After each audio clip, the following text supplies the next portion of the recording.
Hello friends और very good morning to you all. I hope कि आप सभी अच्छे होंगे।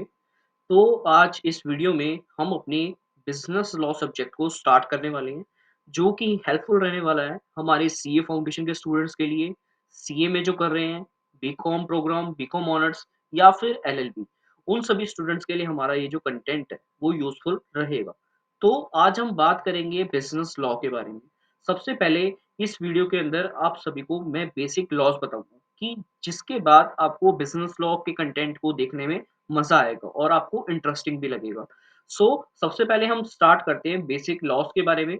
उसके बाद नेक्स्ट वीडियो में हम स्टार्ट करेंगे हमारा यूनिट फर्स्ट का Indian contract act 1872। Business law एक इंटरेस्टिंग सब्जेक्ट है। इसके अंदर बहुत सारी केस स्टडीज आती हैं, एग्जाम्पल्स आती है और इसको हम अपनी जर्नल लाइफ से रिलेट कर सकते हैं। स्टार्ट करते हैं। अब लॉ होता क्या है?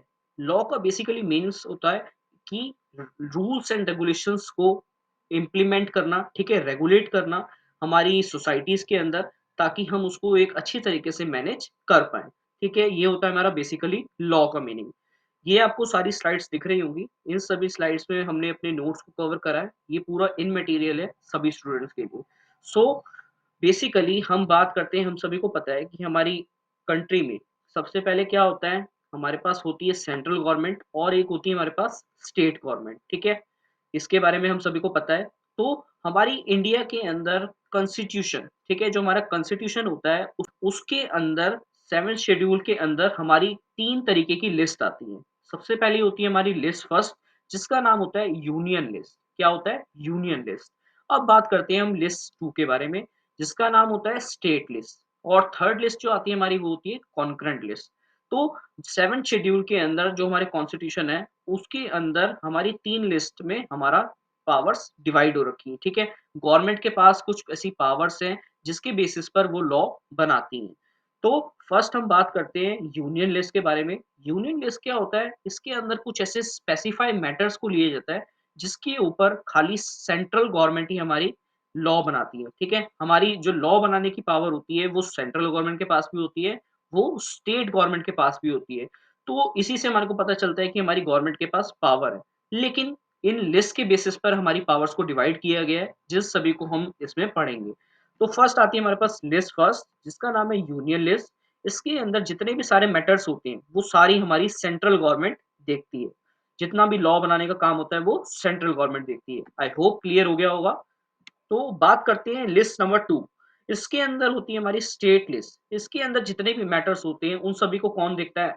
हमारी स्टेट गवर्नमेंट। ठीक है, नेक्स्ट लिस्ट नंबर 3, इसका नाम है कॉन्करेंट लिस्ट। इसके अंदर जितने भी एसजी का मीनिंग आपको स्लाइड में दिख रहा होगा, मैंने लिख नहीं रखा, शॉर्ट फॉर्म लिख रखी है। लेकिन एसजी का मीनिंग क्या है? State government. और सीजी का मीनिंग है सेंट्रल गवर्नमेंट। तो कॉन्करेंट लिस्ट की बात कर रहे थे हम। कॉन्करेंट लिस्ट के अंदर जो हमारी स्टेट गवर्नमेंट होती है और सेंट्रल गवर्नमेंट होती है, इसके अंदर दोनों ही लॉ बनाती है। इतना आपको समझ आ गया? ठीक है, आपको पावर्स डिवाइड के बारे में समझ आ गया कि हमारी 3 लिस्ट के अंदर हमारी गवर्नमेंट की पावर डिवाइड हो रखी है। स्टेट गवर्नमेंट कहाँ पर हमारी रूल बनाती है और जो हमारी सेंट्रल गवर्नमेंट है वो कैसे रूल बनाती है, इन सब चीज़ों के बारे में आपको क्लियर हो गया होगा। अब आपके मन में एक क्वेश्चन आ रहा होगा कि ये लॉ बनता कैसे है? तो उसको हम डिस्कस करते हैं, ठीक है? कि ये रूल जो हमारे लॉज़ होते हैं, ये किस तरीके से बनाए जाते हैं। तो फर्स्ट हम बात करते हैं यूनियन लिस्ट की, ठीक है? यूनियन लिस्ट के अंदर क्या होता है, अगर कोई भी मैटर सपोज अराइज हुआ है, ठीक है, कोई भी मैटर अराइज हुआ है, तो उसके लिए क्या है, एक स्टैंडिंग कमेटी बनाई जाती है। उस स्टैंडिंग कमेटी का काम क्या होता है कि जितने भी हमारा वो क्या करती है, ड्राफ्ट प्रिपेयर करती है। मतलब उसके अंदर जितने भी लॉ से रिलेटेड, मतलब लॉ को एक तरीके से देखती है, सारा जज करती है। लॉ बनने से पहले हम उसको बिजनेस लॉ के अंदर क्या बोलते हैं? ड्राफ्ट। इस बात को नोट करिएगा, दोबारा बता रहा हूँ। बिजनेस लॉ के अंदर लॉ बनने से पहले उसे क्या बोला जाता है? ड्राफ्ट। आई होप क्लियर हो गया होगा।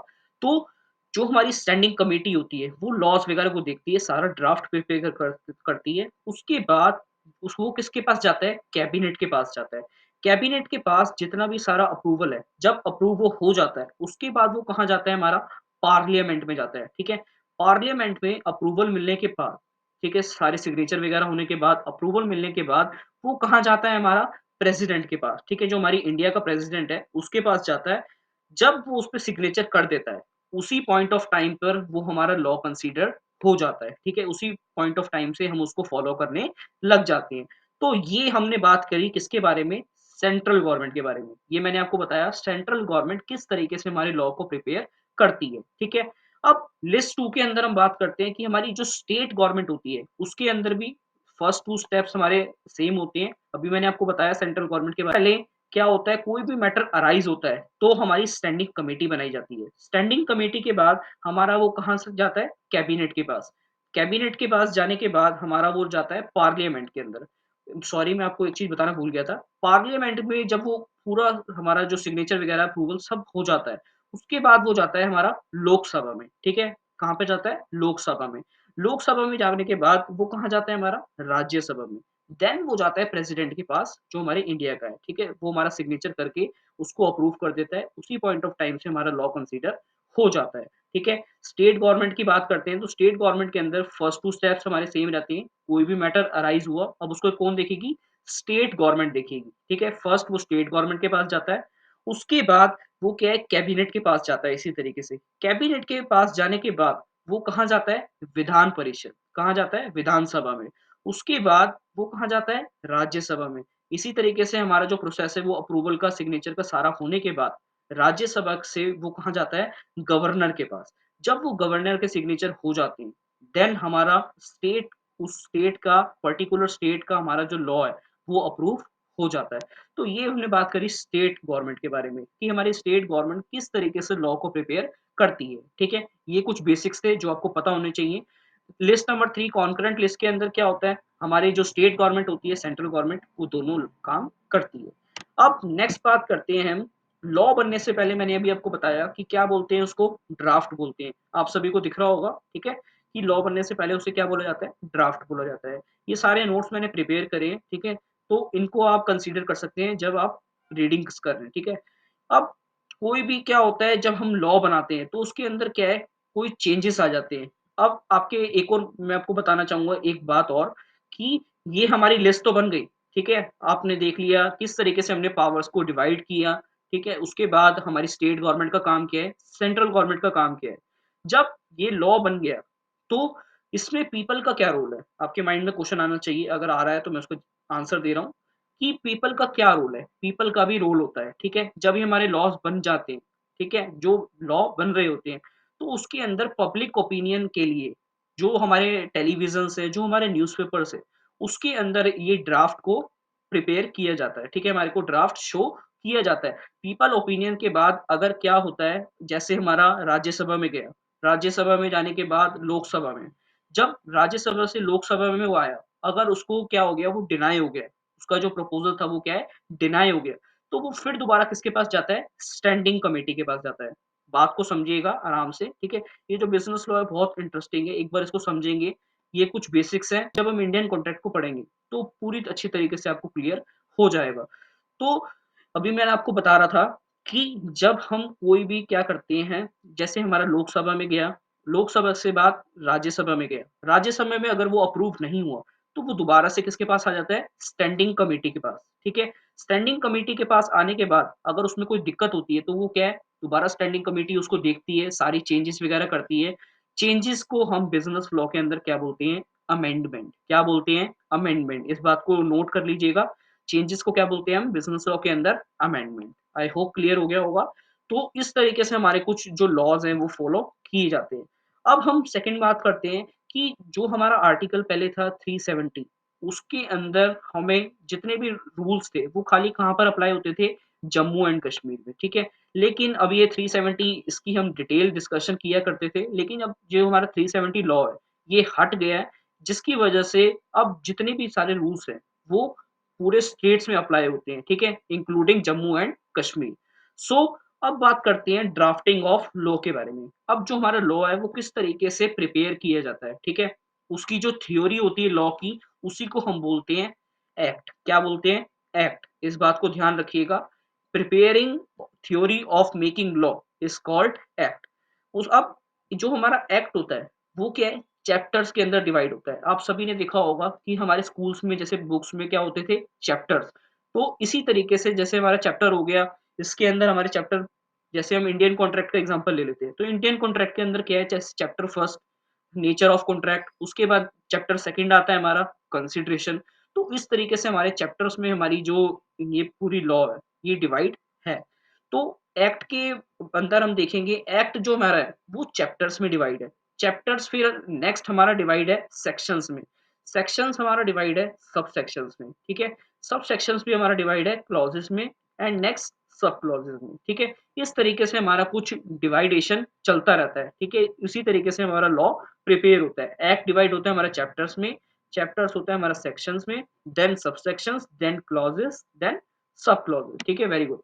अब बात करते हैं बेसिक आपको उसमें थोड़ा-सा माइंड लगाना पड़ेगा, तो देखते हैं। अब ये लिखा हुआ है जैसे 211A, ठीक है? हमारा कुछ ऐसा लिखा हुआ है। इसको पढ़ने का तरीका क्या होता है, ठीक है? इसको हम पढ़ते हैं।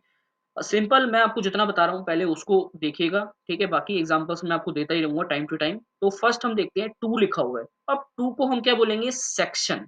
क्या बोलेंगे? सेक्शन। इसी तरीके से 1 को क्या बोलेंगे हम? सबसेक्शन। अब जो हमारा फर्स्ट लिखा हुआ है उसको क्या बोलेंगे हम? क्लॉज़। ए को क्या बोलेंगे हम? सब क्लॉज़। अब इसको पढ़ा किस तरीके से जाता है, वो देखते हैं। सेक्शन 2 किस तरीके से पढ़ा जाता है? सबसे पहले हम बोलेंगे सेक्शन, देन बोलेंगे 2। इसी तरीके से सबसेक्शन, देन बोलेंगे हम 1। इसी तरीके से क्लॉज़, देन फर्स्ट, सब क्लॉज़ ए, ठीक है? समझ आ गया? अब और अच्छे से समझाने के लिए अगर नहीं आया है, तो देखते हैं हम एग्ज़ाम्पल। अब आपको यहाँ पे एग्ज़ाम्पल दिख रहा होगा 10, 1, 5th बी।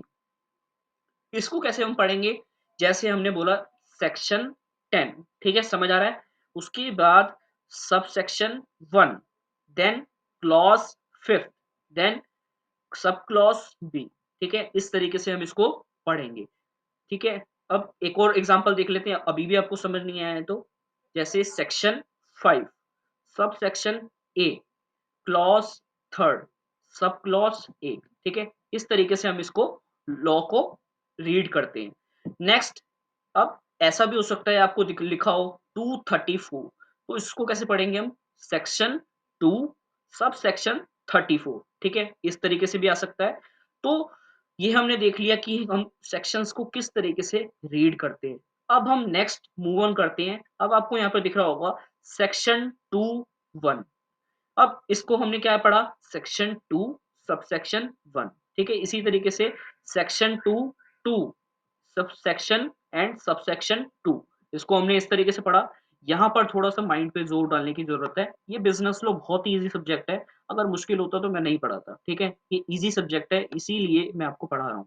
तो इसको ध्यान से समझिएगा, ठीक है? हम देखते हैं सेक्शन 2(1), यहाँ पर आपको लिख रहा होगा, दोनों सेम चीज़ें लिखी हैं, लेकिन डिफरेंस कहाँ पर आ रहा है हमारा? सबसेक्शन 1 लिखा है यहाँ पे, सबसेक्शन 2 लिखा है, लेकिन यहाँ पर क्या लिखा है? वही सेम चीज़ में क्लॉज़ 1, क्लॉज़ 2, ठीक है?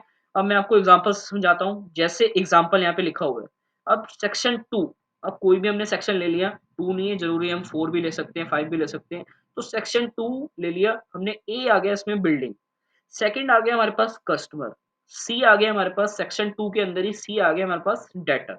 अब सी के अंदर हम जब ये 3 टर्म्स आ गए हमारे सेक्शन 2 के अंदर, ठीक है? सेक्शन 2 तो सेम है, लेकिन ए, बी, सी ये टर्म्स क्या हैं? डिफरेंट है। जब ये टर्म्स डिफरेंट है, तो ये क्या है? आपस में रिलेट नहीं कर रही। अब मैं आपको इसका पीछे का लॉजिक समझाता हूँ क्या है।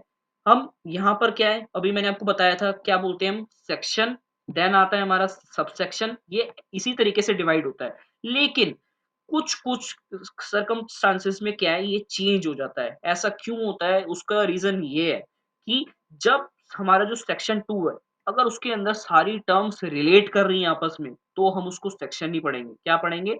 सबसेक्शन पढ़ेंगे। लेकिन अगर हमारी सेक्शन के अंदर टर्म्स रिलेट नहीं कर रही, तो उस टाइम पर हम क्या है? क्लॉज़ का यूज़ करेंगे। क्या करेंगे? क्लॉज़ का यूज़ करेंगे। आई होप क्लियर हो गया होगा। ठीक है? एक एक बार एग्ज़ाम्पल देखते हैं हम। अब यहाँ पर क्या है, आपको एग्ज़ाम्पल दिख रहा है, ए, बी, सी ये 3 टर्म्स लिखी हैं, जैसे बिल्डिंग, कस्टमर, डेटर, तो ये आपस में रिलेट नहीं कर रही।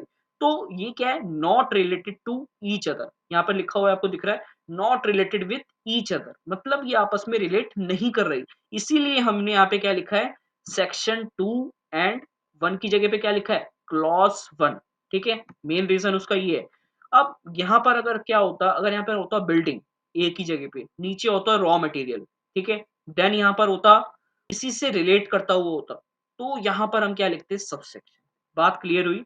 अगर हम बिल्डिंग का एग्ज़ाम्पल ले रहे हैं, तो बिल्डिंग फर्स्ट आ गया हमारे पास, नीचे आ गया हमारे पास रॉ मटेरियल, मतलब दोनों टर्म्स आपस में रिलेट कर रही हैं। उस टाइम पर हम सबसेक्शन का यूज़ करेंगे, जहाँ पर टर्म्स रिलेट नहीं करेंगी, वहाँ पर हम क्लॉज़ का यूज़ करेंगे। क्लियर हो गई? छोटी-सी बात थी, ठीक है?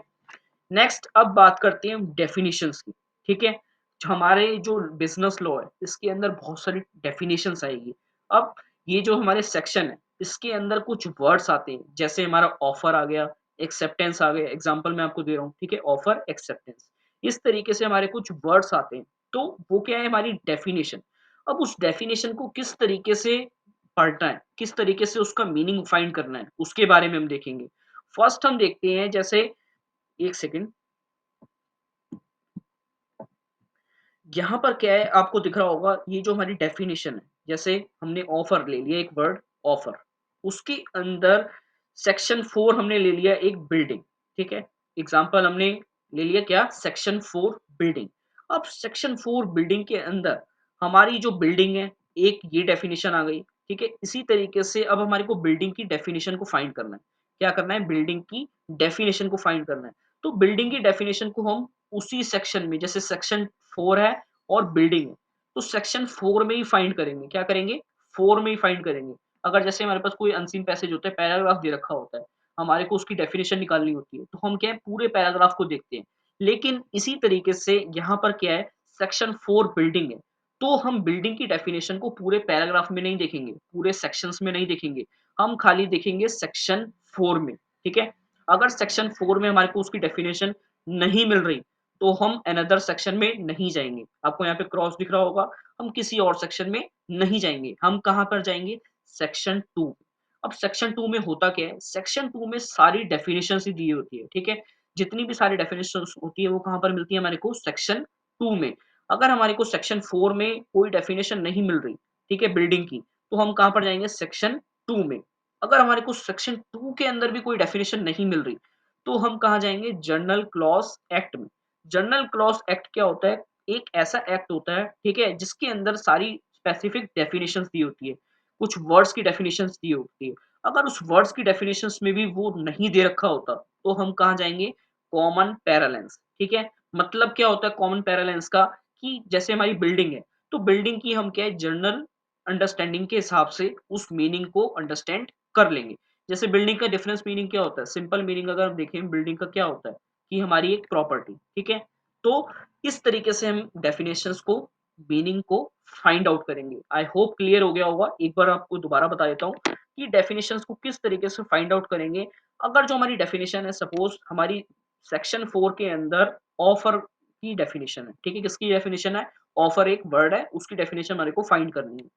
अगर हमारे सेक्शन 4 के अंदर ऑफर की डेफिनिशन हमारे को मिल गई, तो ठीक। अगर नहीं मिली, तो हम कहाँ जाएँगे? सेक्शन 2 में, दूसरे सेक्शन में नहीं जाएँगे। सेक्शन 5, सेक्शन 6, सेक्शन 7 कहीं नहीं जाएँगे। हम खाली कहाँ पर जाएँगे? सेक्शन 2 के अंदर। इसी तरीके से जनरल क्लॉज़ एक्ट में हम जाएँगे, अगर हमारे को सेक्शन 2 के अंदर भी नहीं मिल रही। अगर हमारे को जनरल क्लॉज़ एक्ट में भी नहीं मिल रही, तो हम कहाँ जाएँगे? कॉमन पैरालेंस में। आई होप आपको इतनी बात समझ आ गई होगी, ठीक है? अब बात करते हैं कुछ और बेसिक डेफिनिशंस की, उसके बाद हमारा ये जो बेसिक लॉ है, आपको ये पूरी तरीके से अच्छे से समझ आ जाएगा। फिफ्थ हम बात करते हैं एग्ज़ॉस्टिव वर्सेस इंक्लूसिव डेफिनिशन। अब क्या होता है एग्ज़ॉस्टिव का मीनिंग क्या होता है? कुछ डेफिनिशंस क्या होती हैं, इस तरीके की होती हैं कि उसके अंदर हम कोई भी चेंजेस नहीं कर सकते। जैसे एग्ज़ाम्पल आपको मैं प्रोवाइड कर रहा हूँ कि पेट इंक्लूड्स डॉग, कैट एटसेट्रा। अब जो पेट है, उसके अंदर हम डॉग और कैट को इंक्लूड करते हैं। अगर हम इसमें लॉयन को ले आएँगे, तो ये क्या है? अलग हो जाएगा, ठीक है? जैसा लिखा है हम इसको वैसे ही फ़ॉलो करेंगे। मतलब इमेजिनेशन, इसके अंदर कुछ भी हम ऐड नहीं कर सकते। इसी को बोलते हैं हम एग्ज़ॉस्टिव, ठीक है? अब बात करते हैं इंक्लूसिव की। इंक्लूसिव के अंदर जो मेन वर्ड आता है हमारा, क्या लिखा होता है? वो इंक्लूड्स लिखा होता है। जहाँ पर भी इंक्लूड लिखा होगा, वही क्या है हमारी इंक्लूसिव डेफिनिशन। इसके अंदर हम सिमिलैरिटी का यूज़ करते हैं, ठीक है? इसके अंदर हमारे को एग्ज़ाम्पल्स दिए होते हैं, जैसे पेट includes dog, cat etcetera.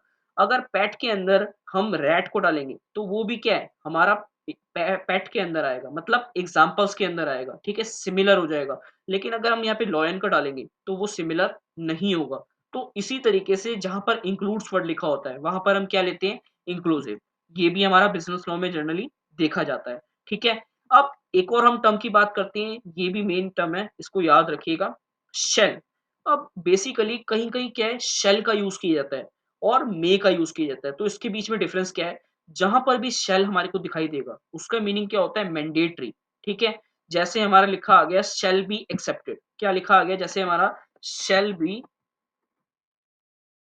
Accepted. तो शैल बी एक्सेप्टेड का मतलब क्या है कि हमारा ये मैंडेटरी है, ठीक है? ये क्या है, हमारे लिए इम्पोर्टेंट है। अगर कहीं पर लिखा आ गया मे का मीनिंग क्या है, हमारा ऑप्शनल, ठीक है? अगर हम इसको सिलेक्ट कर सकते हैं, तो उसको भी कर सकते हैं या फिर नहीं भी सिलेक्ट कर सकते हैं। तो ये क्या आ गया हमारा, ऑप्शनल। तो ये कुछ बेसिक टर्म्स थी, जो मैं आपको समझाना चाह रहा था। आज हमने अपनी बिज़नेस लॉ की क्लास में बेसिक इंट्रोडक्शन किया, समझा किस तरीके से हमारा लॉज़ प्रिपेयर किए जाते हैं, किस तरीके से हमारी पावर्स को डिवाइड किया गया है। तो आई होप आपको ये वीडियो अच्छी लगी होगी। इस क्लास में हमने अपने बिज़नेस लॉ को स्टार्ट कर दिया है। नेक्स्ट क्लास से हम अपने इंडियन कॉन्ट्रैक्ट 1872 को स्टार्ट करेंगे। तो आज के लिए इतना ही। आई होप कि आपको सारे टॉपिक्स क्लियर हो गए होंगे। कहीं पर भी आपको डाउट आता है तो आप मेरे से कमेंट सेक्शन में पूछ सकते हैं। So that's all for today. Thank you.